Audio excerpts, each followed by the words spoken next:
Let the word go forth from this time and place to friend and foe alike.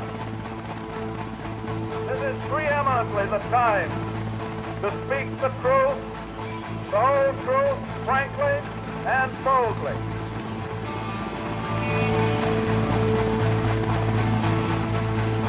History doesn't have to be boring, buttoned up, or inaccessible. And it certainly didn't end in 1945.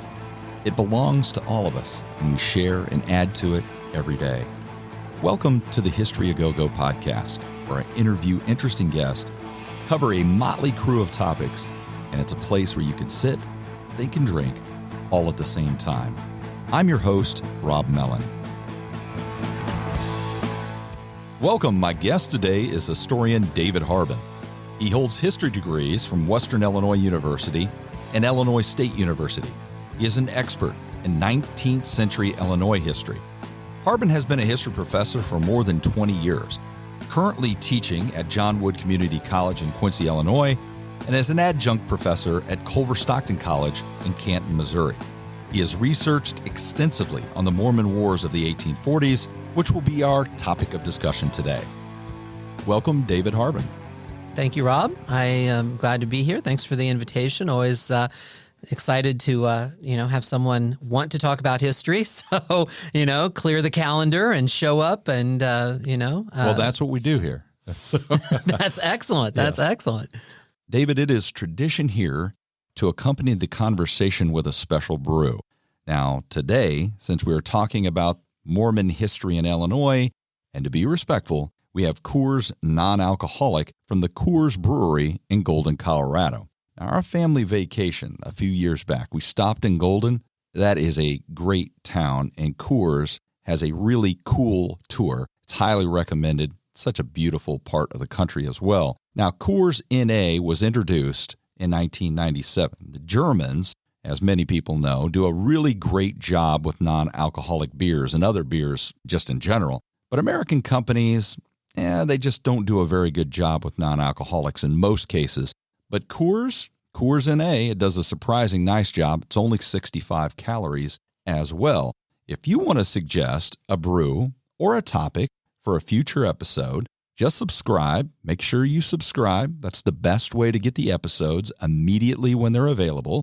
Like our Facebook page and leave a comment. And for those that continue to support the History A Go-Go podcast, thank you and cheers. Well, we have an interesting topic today. Mormon Wars, kind of go back into some of the history of Joseph Smith, and then the establishment of Nauvoo and the eventual destruction of the temple. But I think we need to set the stage a little bit, go back to the Second Great Awakening and what's happening where Joseph Smith comes from that creates this philosophy to begin with. Okay. Well, the Second Great Awakening has its origins in the late 18th century, the late 1700s, and it continues probably until the 1840s, and it goes through a couple of phases. The one that is most concerned with the Mormons, or the ones the Mormons are more kind of connected to, is the latter phase of the Great Awakening that really did take effect in the western part of New York State. And that was called the Burned Over District or the Burnt Over District, depending on, I guess, what source you read. And that name comes from an evangelist, part of this reform effort for Christianity called Charles Grandison Finney. And so he had coined that term, and it just kind of became appropriate or applied, rather. Although there have been some recent studies by some modern historians who have said that when you look at kind of New York State or New England kind of in total during that period, that what was going on in Western New York was really not atypical to be called, the burned over district. But there was certainly a lot of change happening on the landscape, not only theologically with religion, but also with women's reform efforts, and the abolitionist movements were beginning then. And so there was a lot of activity, certainly in not only New York, but I would dare to say New England as a whole. And so Joseph Smith is a young man. He's a teenager. His mother and father are very religious, very devout people. They're attached to the Methodist Church at this time in Palmyra, New York. And as a young boy will do, he questions, things and wants to, I guess, make sure or get an answer that his faith, is the right one. I mean, he sees all these others, around him, new ones popping up, it seems, on a regular basis. And he begins to kind of question, well, how can I know that we're believing or following the right faith or the right God? And so he prays. He goes out into the woods and prays, and there has his first experience with a vision, with a revelation. Later on, he writes this down, of course, in the history of the church, and he said an angel appeared to him and told him that God had chosen him to be the founder or to resurrect the one true Christian church on earth. And so from that point, that's kind of beginning his journey that will eventually lead to the foundation or the creation of the Church of Christ, as it was first called, and then later Church of Jesus Christ of Latter-day Saints. So how does he receive it? Because the Book of Mormon takes a while for him to actually produce over the course of several years, if I'm not mistaken. Well, the actual production of the Book of Mormon did not really take all that long, but to get to where he discovered the plates of that had been buried, that took years. His first revelation occurs in 1823, and it's not until 4 or 5 years later that he goes and uncovers the plates. So he gets his first revelation when he's, a teenager, probably 18, 19 years old. And the angel Moroni says to him, God has chosen you, and you're going to be given this great opportunity, this great gift of finding the Book of Mormon, the plates rather, but not yet. And so he has to wait for 4 or 5 more years until closer to like 1828, 1829. And then he goes and uncovers the plates where they had been buried at the base of this hill in upstate New York. And then he begins the revelation or the revealing of the script, which he described as being in reformed, ancient, almost hieroglyphics, like Egyptian writing. He said they were kind of pictograms and what have you. And he would discern into English. He would do the translation by holding either he had a pair of glasses that had different colored lenses in them, or he would hold up what he called seer stones, one to each eye, and that would allow him to do the translation. And he would dictate the book to a scribe that sat on the other side of the table from him. And so the scribe would write down what he was dictating. So how does it pick up? Is it take him a while before he starts gathering followers, or is it like combust into something relatively large right away? Well, I would say it takes a while for it to get large, kind of, grow exponentially, but it does grow. The church does gather followers very quickly from the beginning. Of his family is almost always pointed to as the first converts, his mother, his brothers, his father, etc. And then family and, other family and friends that were in the area. And then by the time that the church moves from Palmyra to Kirtland, Ohio, he has probably a few hundred followers, certainly by that time. The real growth kind of begins to take off once they move to Kirtland. Again, that's in or close enough to that burned over district in western New York that a lot of religious activity is also going on there. And one of the earliest converts to the LDS, to the Mormon Church, was a man named Sidney Rigdon. And he had been a Campbellite preacher. of the Thomas and Alexander Campbellite reform efforts or church. And so not only was Sidney Rigdon confirmed or baptized into the Mormon church, literally his entire congregation was kind of in mass. And so they really do establish some significant roots pretty quickly at Kirtland, Ohio. It seems pretty amazing that such a young guy has the ability to attract people into this new way of thinking, which is completely outside of the normal Christian teachings that they were used to at the time. That seems pretty amazing. Well, why would they listen to a young guy? I mean, you teach them. That's true. That's true. You might have a prophet in your class. I might have a prophet in my class. That would be interesting to go back to and look over all the years I've been teaching. Did any of them, rise to that level? And the only thing I can say about Joseph's success is that he was always described, both by enemies and friends, as being very charismatic, very powerful, a very good orator, and he could, he just had that way about him that when he was talking, you believed him, and it was easy. And again, also, I think that it was very fortuitous the time in which he lived. Again, he was living in this time of kind of such, significant seismic change going on in the nation. And, the nation is relatively young. I mean, still at this time, we're only 70 some years since the, revolution and the creation of the republic. And so, it's experiencing perhaps some growing pains on many levels, and a lot of changes happening, a lot of efforts at growing the democracy, growing the republic in the abolitionist movement, women's rights, are getting more and more vocal and more attention.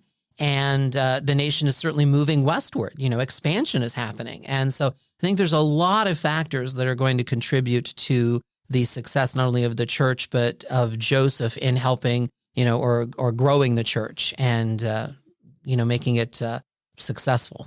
So how does it move beyond that? It always seems like they're looking further west. They're looking for more opportunity. And I know it expands from Kirtland. It's almost like they have two headquarters, one in Kirtland, and then they send someone out, and maybe you can describe what happens, but they send someone out. He settles in Missouri, and then they basically have two headquarters. Is that correct? That's correct. One of the earliest scriptural, revelations that Joseph arrives at is that the new Zion, or the new Jerusalem, is going to be in the West. He doesn't know how far west at this particular point, but it's going to be in the West, because the Book of Mormon is, even like the Christian Bible, it serves not only as a point of doctrine, doctrinal foundation for the LDS, but it also serves as a history book, just like the Christian Bible has that kind of mix as well.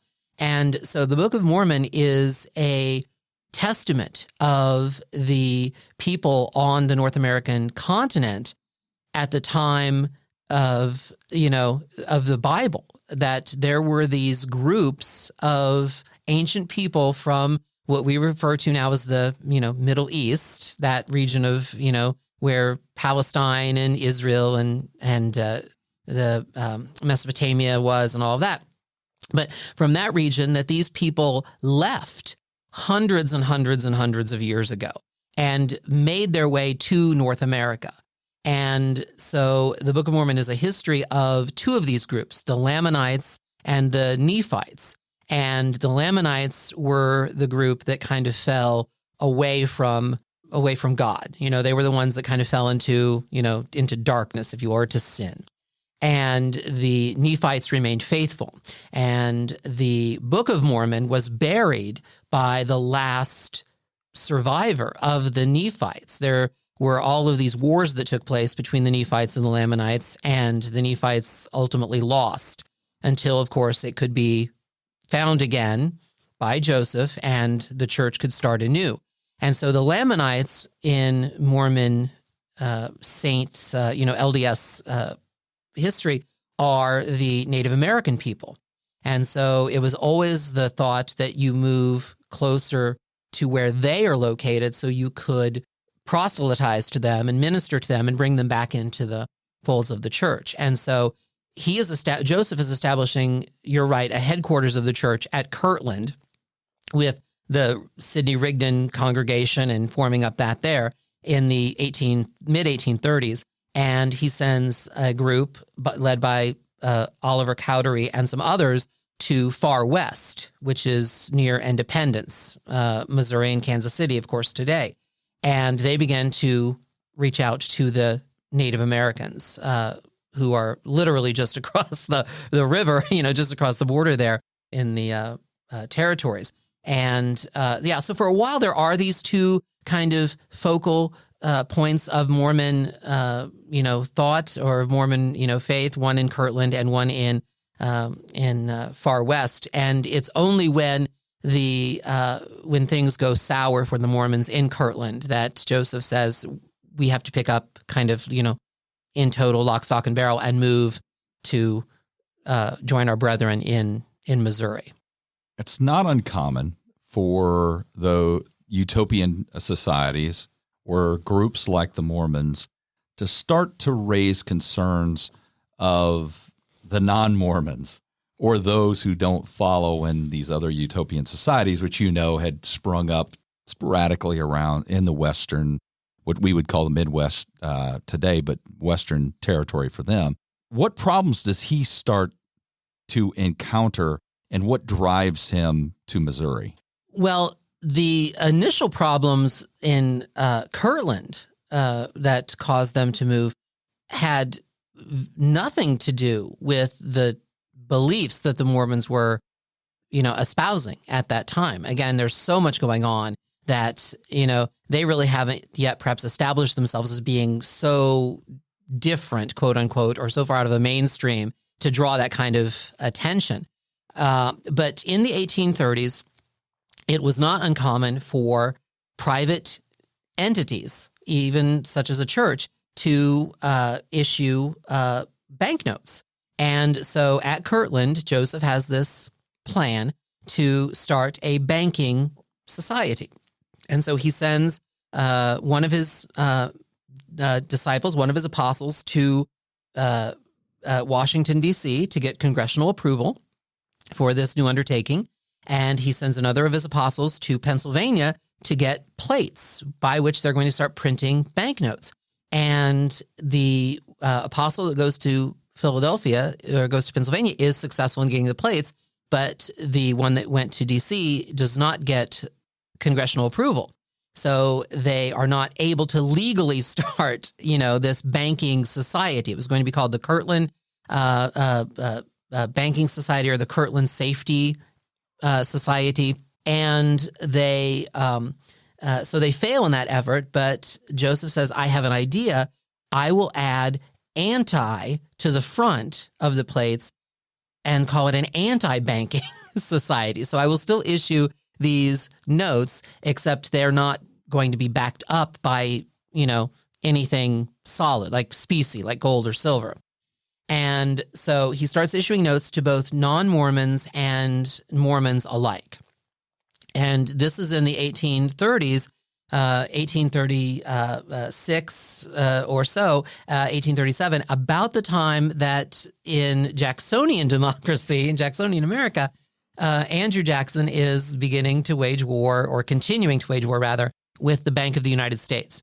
And so he's issued the specie circular, which causes banks that have, extended hard money, gold and silver, to especially frontier banks to not do that anymore. And so hundreds of banks fail, of these private institutions fail, and the Mormons get caught up in that. And so Mormons and non-Mormons lose their money, because they have all these worthless banknotes now.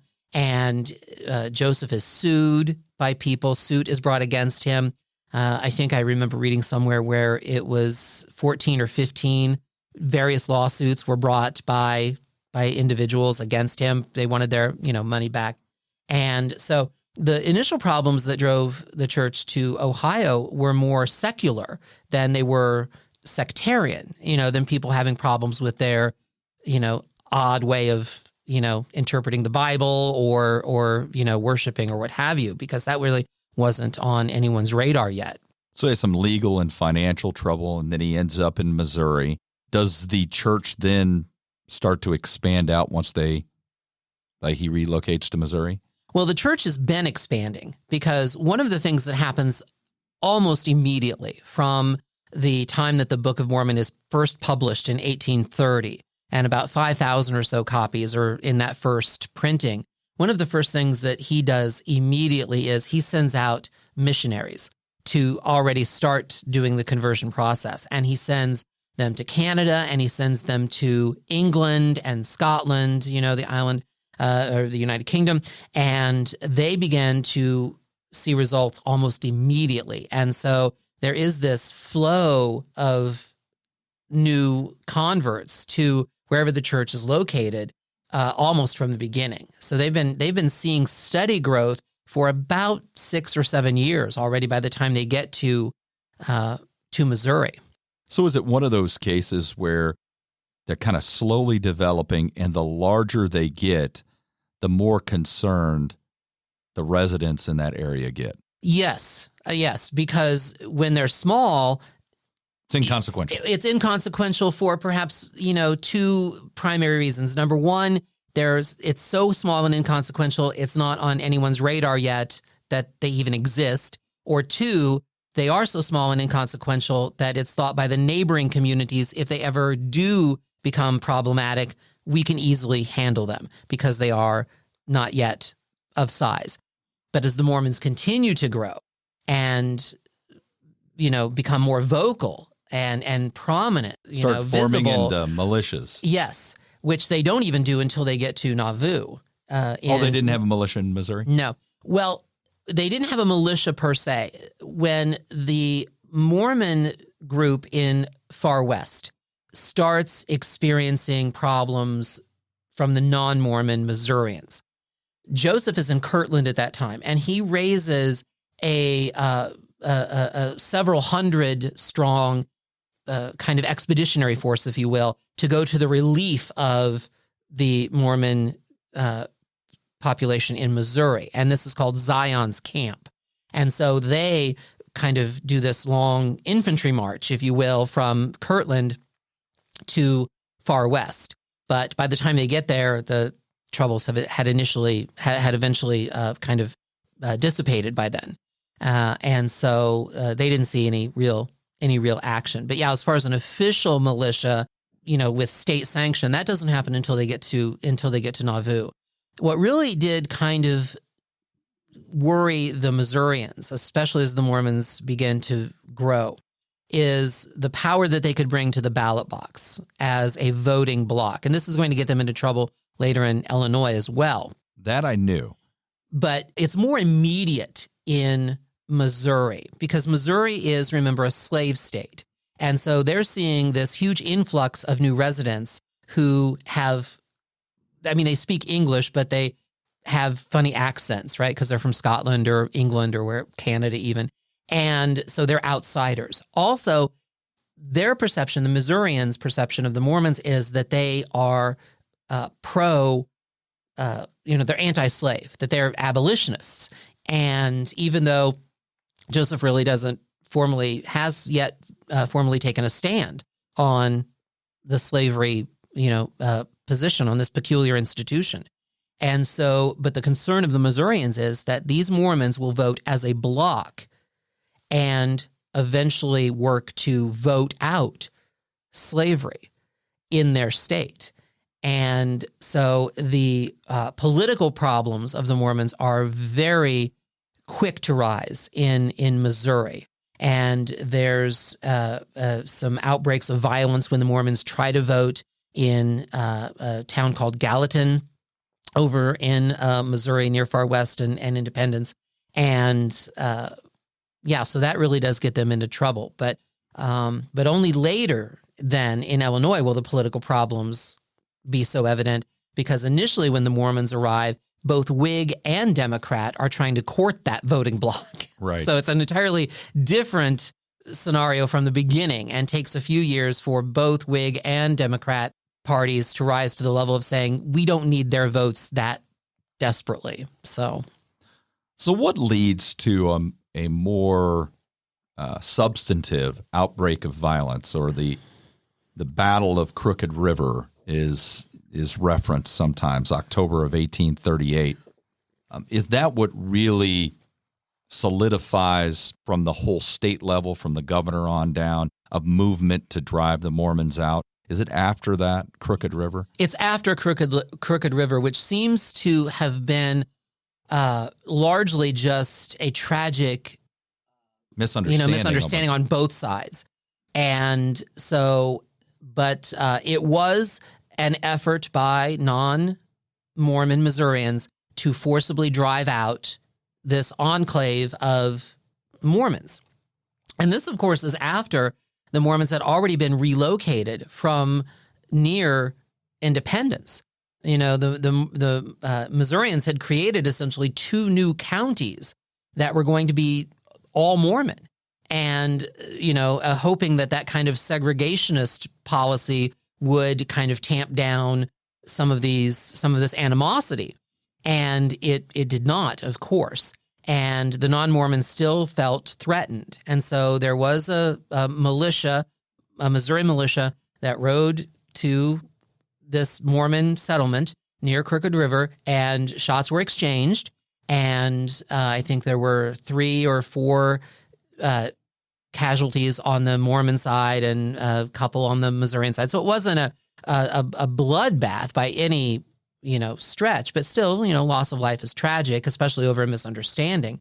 And it was after that, again, it got amplified by the time it reached the governor's desk. And the governor is a man by the name of Lilburn Boggs, and he's a Democrat, which, party affiliation doesn't mean anything, but I point that out because that will come up when the Mormons initially go to petition redress from Martin Van Buren and the federal government. And Van Buren will say, I can't upset Missouri if I support you, because I'll need their votes, in the upcoming election.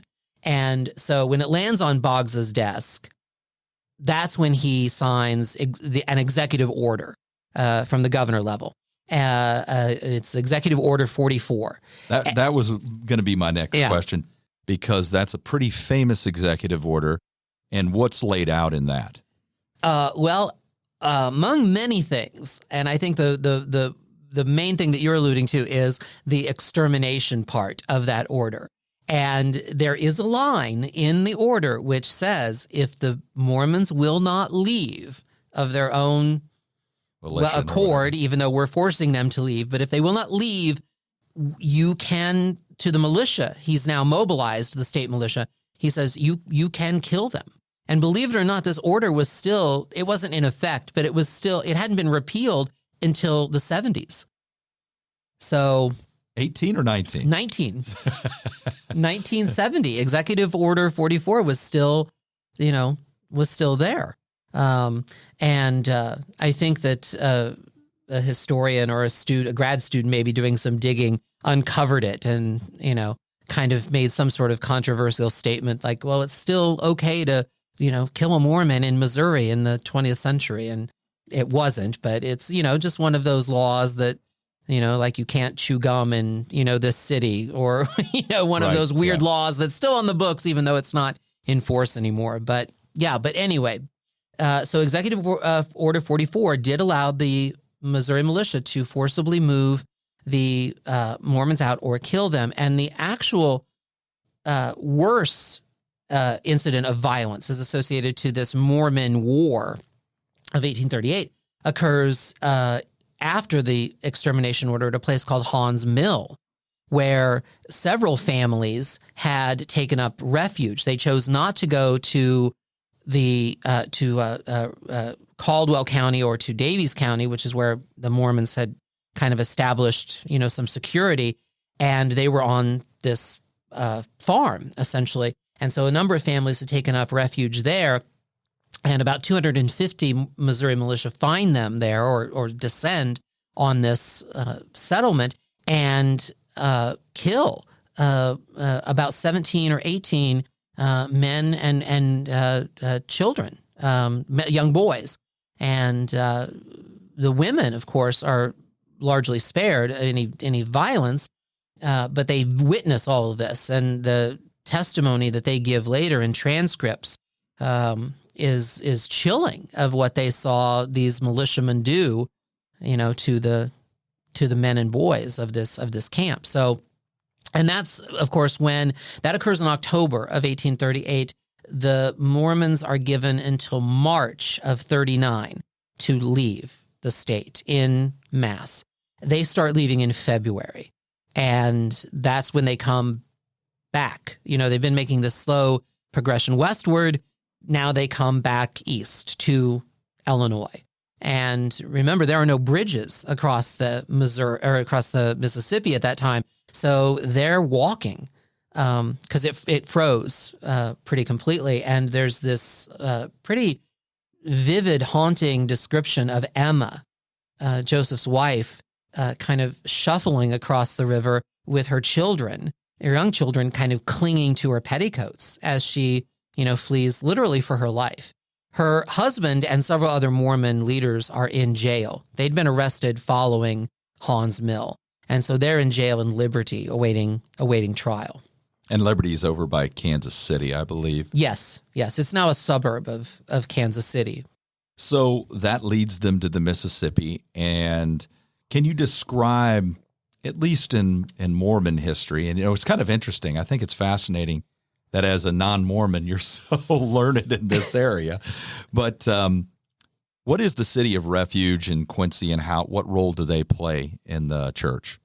Well, a phenomenal role in the history of the church. And if you ever meet a member of the church, an LDS, a saint, a Mormon, and they find out you're from Quincy, they will immediately tell you how much they love the city of Quincy and the people that lived there for what the city did for them in 39 into 1840.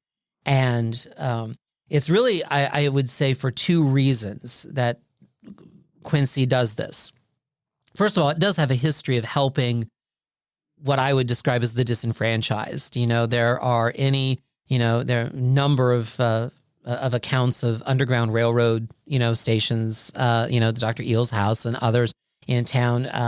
There's also accounts that the city of Quincy helped out on the Potawatomi Trail of Tears. And so there's always, kind of been that thread of assistance, aid, kind of running through the town. And then I think you look at a more perhaps practical level, not necessarily perhaps so emotional, but a practical level of saying Illinois just wanted to prove that we were better than Missouri. There, even though we are both Western states, there was this very deep rivalry between the two. And I would even perhaps say animosity on many levels that we do things better in Illinois than you do them in Missouri. So this was just another way for us to kind of one-up you. It would be my interpretation. Again, because Illinois is a free state, Missouri is a slave state, and Illinois is trying to embrace a more perhaps capitalist economy of free labor, and looking across the river, saw that Missouri was still kind of perhaps, entrenched in slave labor. And, so there were a number of reasons. But yeah, there is this history in Quincy of helping those who need it and who perhaps can't help themselves for whatever the reason.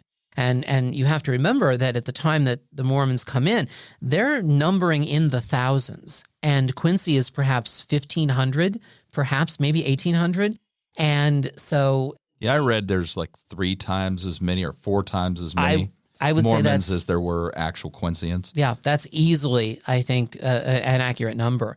And so they were able to absorb into their homes as many as they could. But then you had these relatively large kind of tent cities kind of springing up around, around town. Well, what would be in the woods then, because Quincy did not, of course, extend, a village of 1,500 didn't extend, out to Walmart, for example, where it does now, away from the river. In fact, out there. So the Mormons didn't start Walmart? The Mormons didn't start Walmart or Fazoli's for that matter, but there was a very large tent, enclave of them out there at the time that they settled. And they couldn't stay here.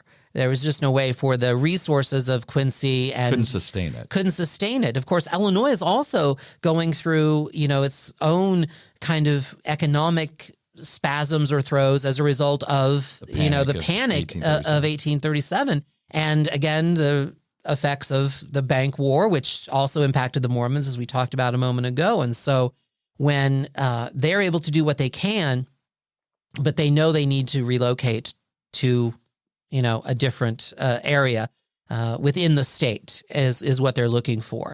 And by this time, Joseph, by 1839, Joseph has joined his family. There's some disagreement, perhaps, on to how Joseph got out of the jail in Liberty. Either he escaped, he and his fellow prisoners, his fellow Mormons escaped, or they were allowed to escape by the state. The governor gave orders to allow them to escape because he was dealing with a great deal of political, bad political press as a result of the extermination order. So I'm not going to compound this. And so either they did escape on their own or they were allowed to escape. Regardless, they end up in Illinois in 1839. Joseph had been communicating with a local real estate agent named Isaac Galland, who had these huge areas of land, these huge tracts of land up by where Nauvoo is, of course, now. And Joseph went up there, saw it. There's nothing really up there now. There's a Native American village had been there at one time. There's a small little village called Commerce, but he can see, because it's kind of a peninsula that juts out into the Mississippi, and it sits up on a huge kind of limestone shelf, that the potential that was there. I think that's another thing going to Joseph's character, is that he was a visionary. He could see, not only the present, but where he wanted, and certainly the church, to go in the future. And I think he saw what Nauvoo could be, which he would eventually call it, of course, Nauvoo, that this was the New Jerusalem or the New Zion. And those areas up there, both on the Illinois side and in Iowa, had been set aside for veterans of the War of 1812.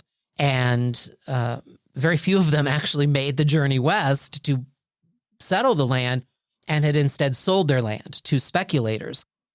Land speculation was another contributing factor of the Panic of 1837, too.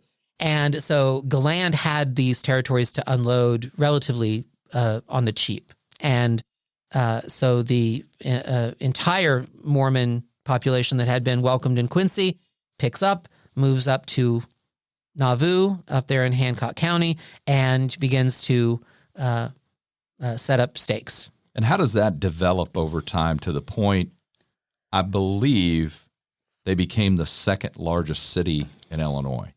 Well, again, they're still doing the conversion. They're still, sending out the apostles.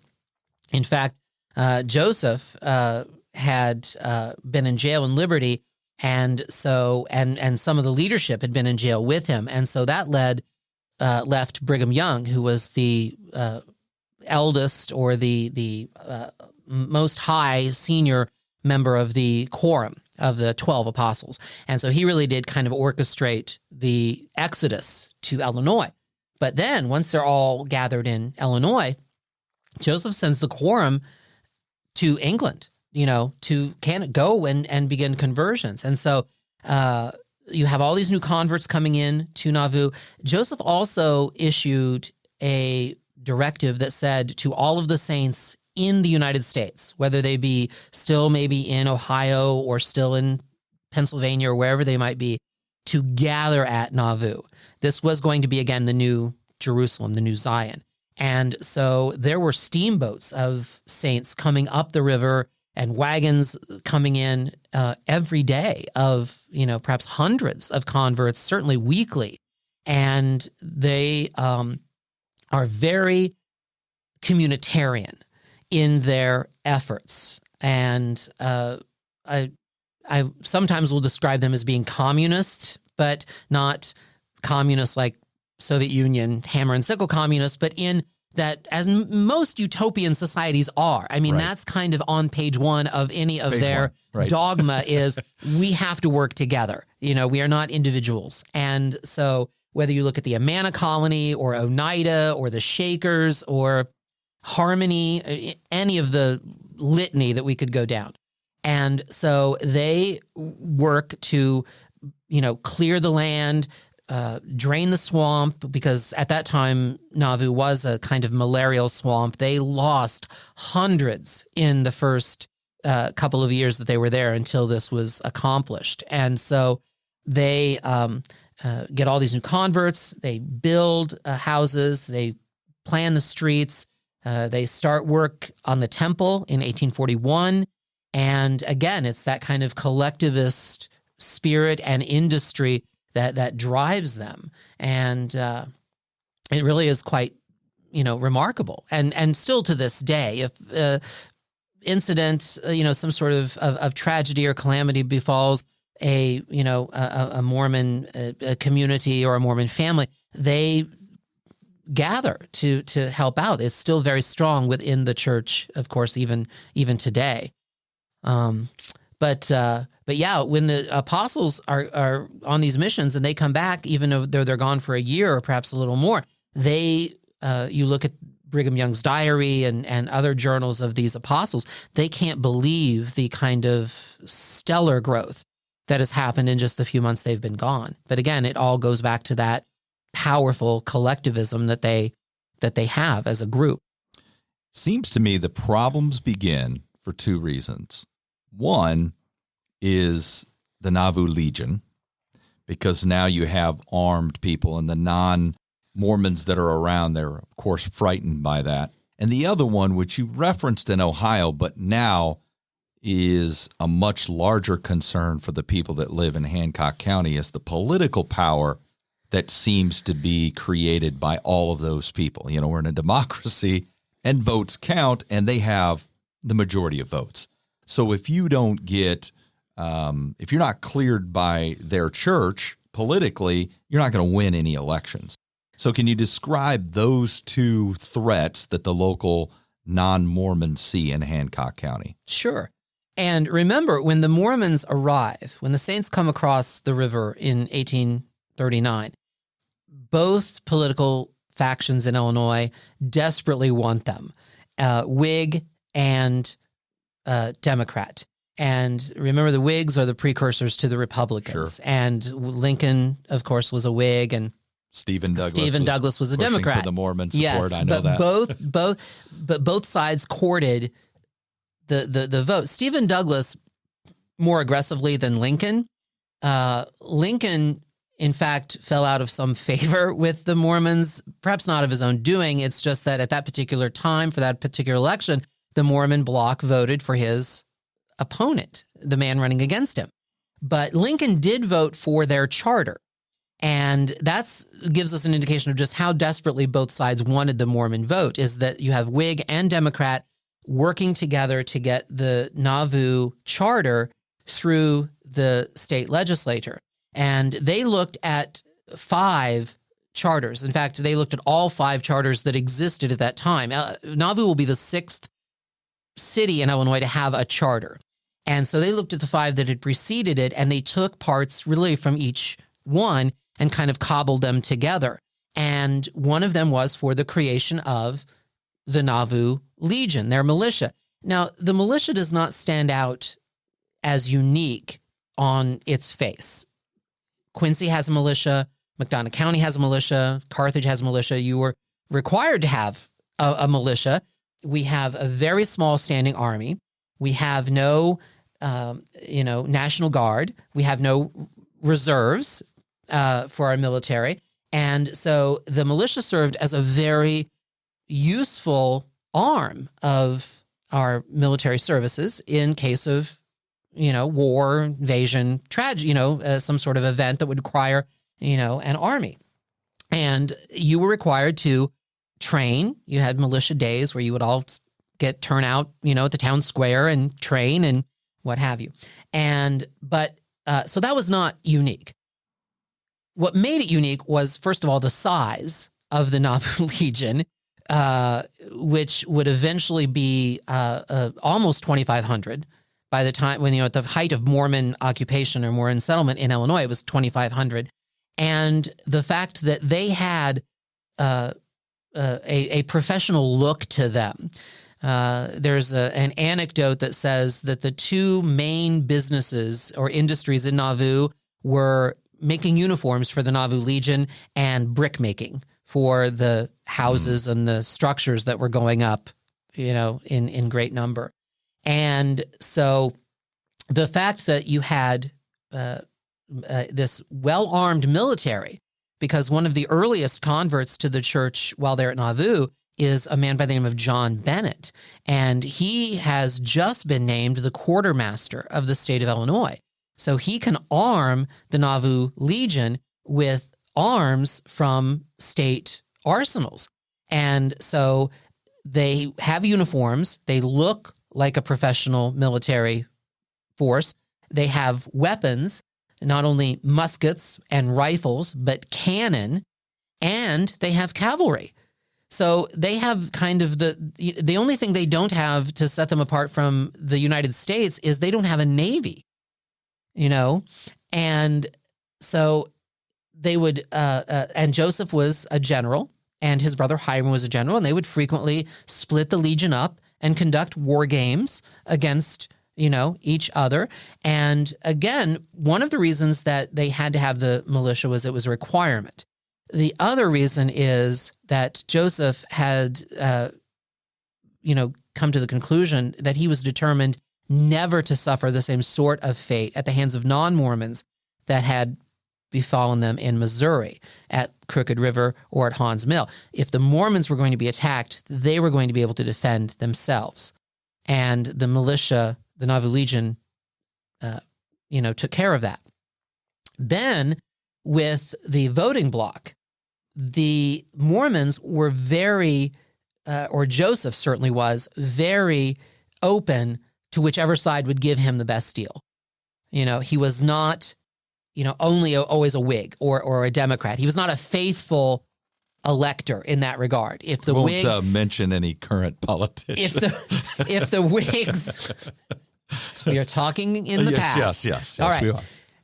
If the Whigs gave him a good deal, he was more than happy to give the vote to the Whig candidate. If the Democrats, led by Stephen Douglas, of course, who had very ambitious political, goals for himself, and if they were doing, had a better deal, then he was happy to sell it to that. And this goes on for a couple of years. It's really not until 1843 where both sides, as I think I mentioned earlier, kind of wake up and, kind of from this dream state and say, we don't need the vote that much. And that's saying something, because Illinois is a state where the Whig and the Democrat turnout is pretty even. And so you could get very close races in some counties and some districts, and where it is just a few hundred votes that tip the balance, and the Mormons held those. So by the time that you get to 1843, what have the saints done, or what has Joseph done that has caused politicians to say, because we often perhaps talk about how amoral, politicians are, they'll sell their mother for a vote or something like that. What makes them realize in 1843, it's just not worth it anymore to sell my soul to this particular devil, if you will, in kind of a Faustian bargain. So what's the spark that leads to conflict? The spark which leads to conflict is, it's a rising anti-Mormon sentiment that begins to simmer in 1841. when the cornerstone of the temple is laid in 1841, there are hundreds of non-Mormons who are invited, dignitaries and politicians and local, press and others are invited to see this event. And so it starts literally from that moment. There's a newspaperman in Warsaw, Illinois, named Thomas Sharp.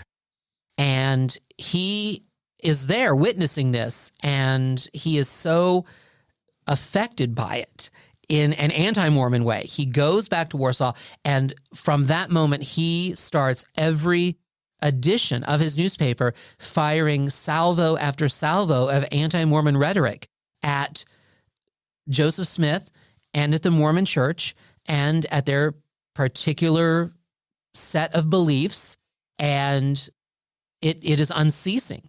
And there are anti-Mormon groups which begin to form in Warsaw and then later on in McDonough County, again, all up there in the Hancock County, McDonough County region. And again, you know what they say in real estate, it's location, location, location. And it is for anti-Mormon sentiment in the state is really kind of centered up there. Quincy, who had initially, of course, welcomed the Mormons, as we spoke about, is far enough away that it kind of escapes a lot of that serious anti-Mormon rhetoric, but is not entirely immune. There is a kind of growing, sentiment down here as well that maybe these people need to leave, that they're a greater threat than, we would like to have living so close to us. Then there's some internal problems that develop. And in the midst of all of those internal problems, Joseph Smith initiates martial law, and then it just seems to spiral out of control at that point. Yeah, the problems which are being addressed by the non-Mormons and its growing anti-Mormon rhetoric really kind of center on the military power of the Legion, of the Nauvoo militia, the Legion, and the political flip-floppery of their voting, as well as the fact that as a utopian communal society, they are not sharing the wealth, all right, which is also another reason that they were initially welcomed, into a frontier state, which is so thirsty for population because that means greater representation at the federal level, also trying to recover from the bankruptcies of the Panic of 1837.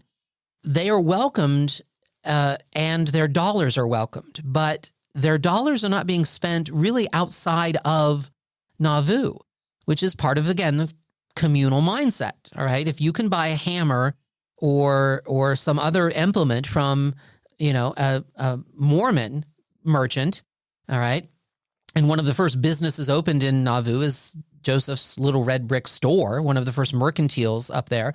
If you can buy a product from him, why bother going to Warsaw or all the way down to Quincy? And that is disconcerting to the Mormon population or to the non-Mormon population. They're like, we thought we were going to be seeing this huge, growth economically here in West Central Illinois, and we've seen nothing. And so again, the anti-Mormon rhetoric is directed at, again, I would describe them as more secular concerns, more so than any problem with their peculiar quote unquote religion. And it is kind of a known secret, for example, that polygamy is in existence up there. It might have started before Joseph and the saints arrived at Nauvoo, but there is some speculation there. Most historians kind of tend to come down on the side that this is one of the revelations that Joseph had at Nauvoo as he's trying to establish and cement the endowments related to the priesthood.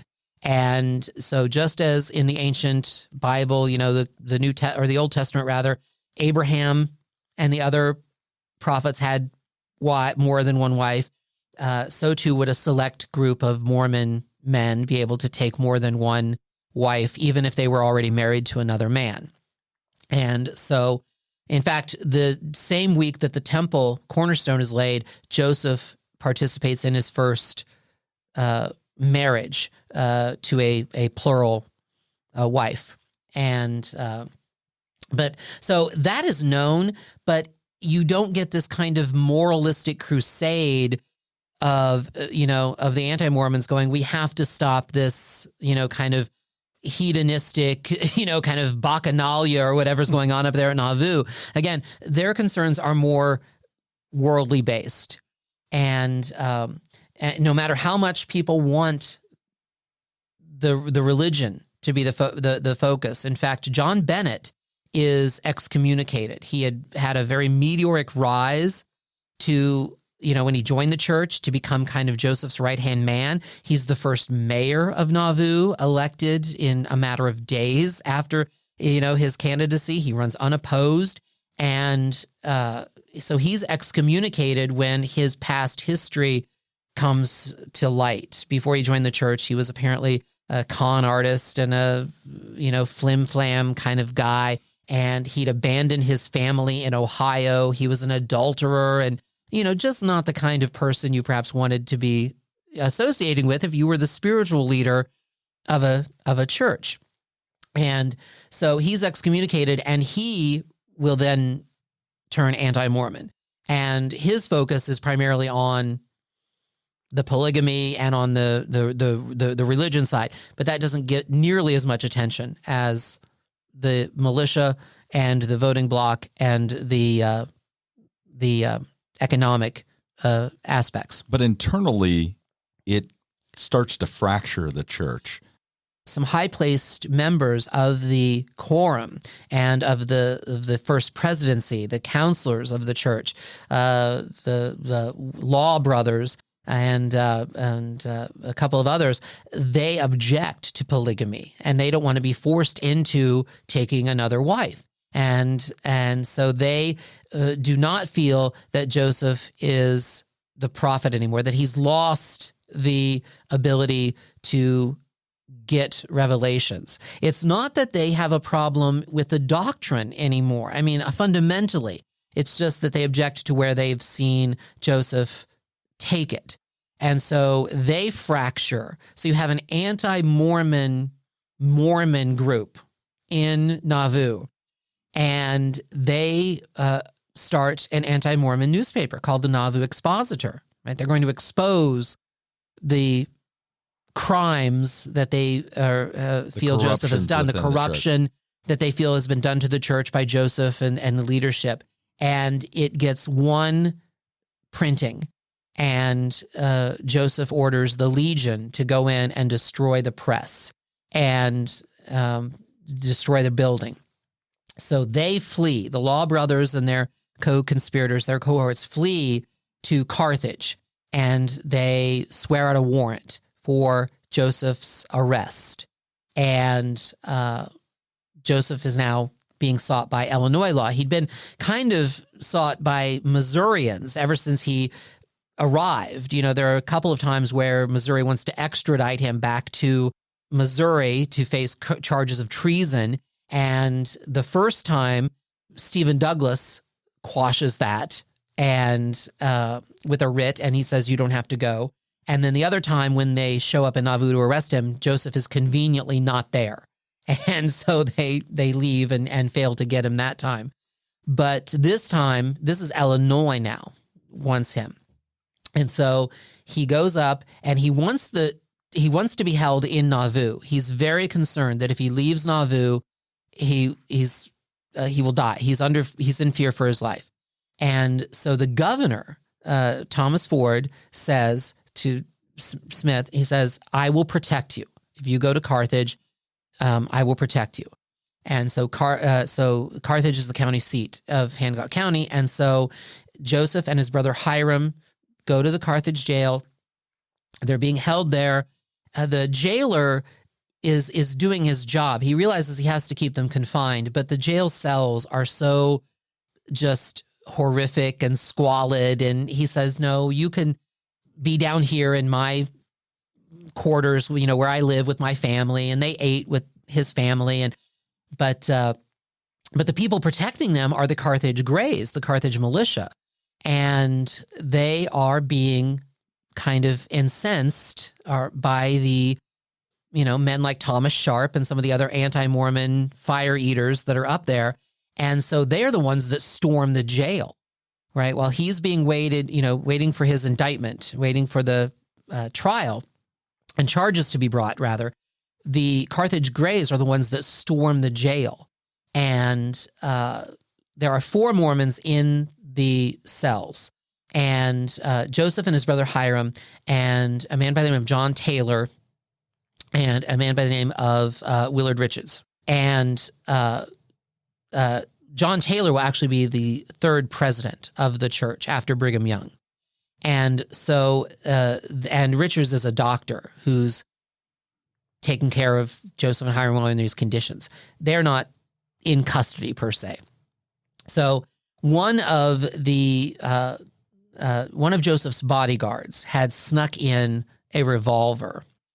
And so as the Carthage Greys, are making their way up the staircase, which if you've ever been to the Carthage Jail, it's a restored site now, just like so many of the sites in Nauvoo have been kind of reclaimed by the church beginning in the 1960s. But it's a very narrow staircase. So you can only imagine that 1 or 2 men of the militia, of the mob, as it were able to race up at any time. And Hiram, it's thought, fired the gun out of the door, just blindly shooting. And he heard a reaction as if he hit someone. But then he's out of bullets, and they break down the door. They shot Hiram through the door. He's dead on the floor. They burst in. They see Joseph with his leg, they say, outside. He's getting out one of the windows. And this is on the 2nd floor. And I don't know what would have happened, to Joseph had he been able to successfully get out of the window, because the mob is surrounding the jail. So he was getting, from the frying pan, as it were, into the fire, perhaps. But they shoot him while he's at the windowsill, and he falls down and lands near the well that's in the yard. And probably the mob had ideas to do some sort of like desecration to the body in some way. And before any of that is able to happen, a cry from the crowd goes up that the Legion is coming. And Carthage becomes a ghost town in a matter of just minutes or hours. And there's no way that the Legion or anyone in Nauvoo could have known that quickly what had happened. So the Legion is not coming.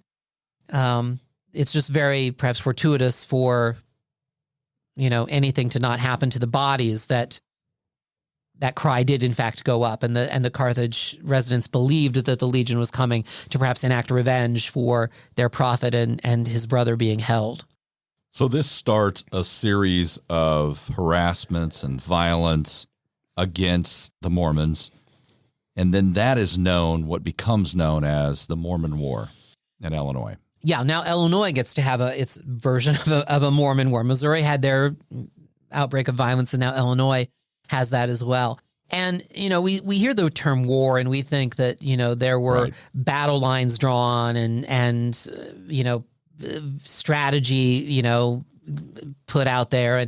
And it was more like skirmishes, perhaps, is a way to describe it. In some, a Mormon raid on a non-Mormon farm and non-Mormon retaliation. And so this would go back and forth for several months in 1845, 1844, 1845, until finally the Mormons have decided Brigham Young is now the president of the bulk of the church. That's also something that happens. Is not only do the Mormons have to deal with these, actions of violence against them, primarily in the outlying communities, not necessarily Nauvoo itself proper, per se, but outlying smaller communities where Mormons had settled. And because there are probably somewhere in the neighborhood of 15 to 18,000 Mormons in West Central Illinois, not all of them living in Nauvoo, but in surrounding areas as well. And so they eventually will all kind of congregate in Nauvoo. But as that's going on, there's an internal struggle for who's going to lead the church now. There's no, Joseph likely did not perhaps expect to die in the jail at Carthage. I mean, he might have been thinking that it could happen, but as far as realistically, I don't know if he ever had given it much thought, because he had so many close scrapes before. He'd been tarred and feathered in Kirtland, and he'd, been in jail in Liberty under the extermination order of Boggs. He could have just as easily been executed there, perhaps. But regardless, he'd left no detail as to who was going to follow him. I mean, if you're talking about a revealed, mantle of prophethood, all right, then that should be something decided by God, as God chose him in in 1820s in New York.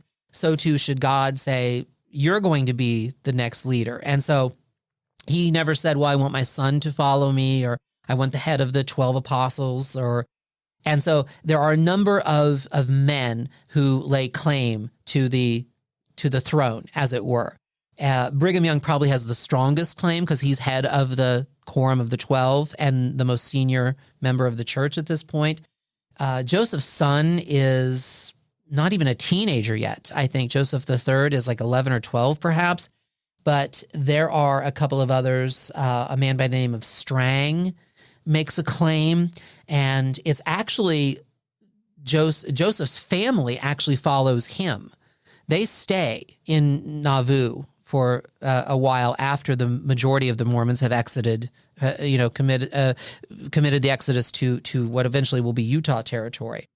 And so that's going on at the same time internally amongst the Mormons, as the same time that the non-Mormons are conducting these, violent raids of harassment, and the Mormons are giving back, as well during this Mormon war, until finally Brigham Young emerges, and he arranges a truce with the non-Mormons and says, we are leaving. And then commences the walking, the exodus on the Mormon Trail, back across the river, now into Iowa territory, across to winter quarters, and then eventually into what will be Utah. Now, the Mormons had been sending out advance parties to try to find the best place, and some of them had made it to California. And they come back and they meet Brigham and at the head of one of these groups, and they say, you will not believe what we found out in California. We continue going. But Brigham had this vision of now the new Zion and this new Eden being on the banks of the Great Salt Lake. And he felt that the same sort of communal work ethic spirit that had allowed Nauvoo to grow and prosper for a brief time, of course, would eventually be able to be duplicated in Utah. So they don't go on to California. They stay in Utah. So my last question is, what happens to the temple? What happens to Nauvoo? Well, Nauvoo is cleared out of people, really. Majority had been Mormons.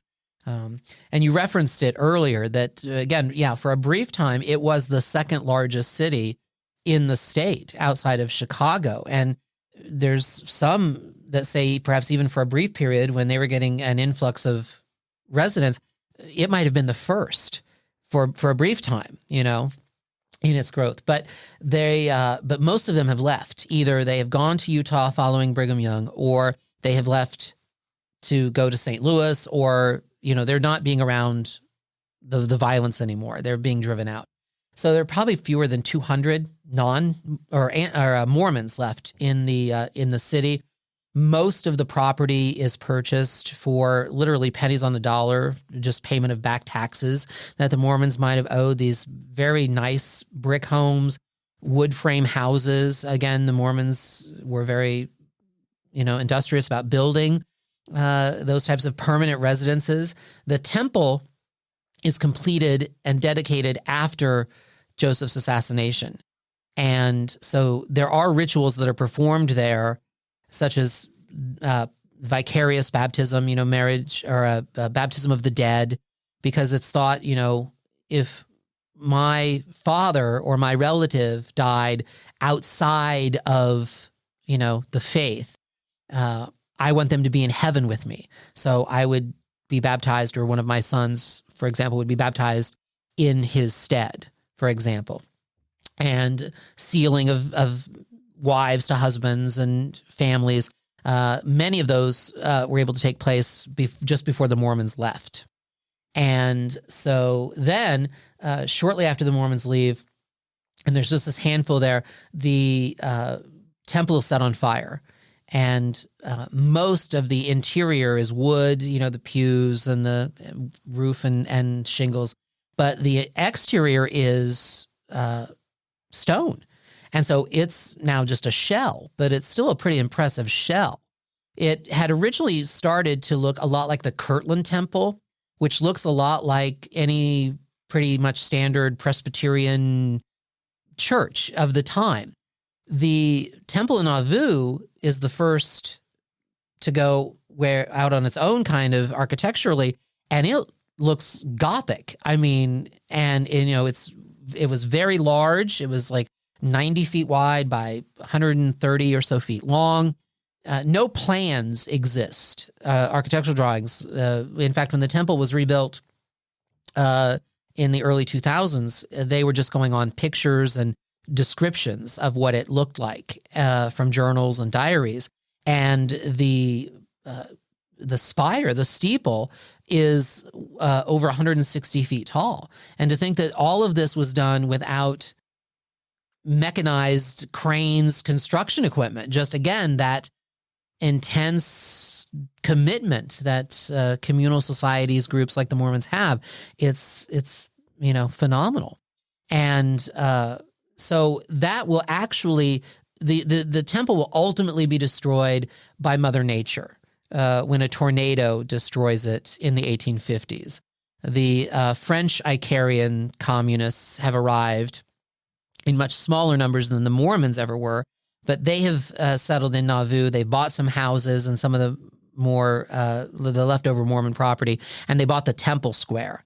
And so they're going to use that for their purposes. And so they're beginning to restore it when a tornado finishes what an arsonist had started.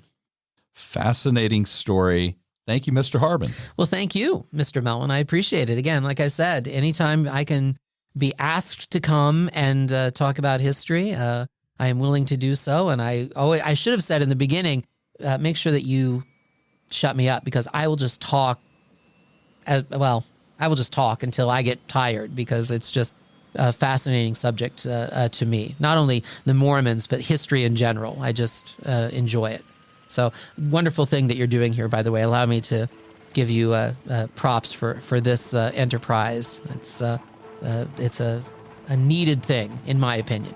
I would like to thank my guest today, historian David Harbin, for the little-known but amazing story of the Mormon War in Illinois and the Battle of Nauvoo.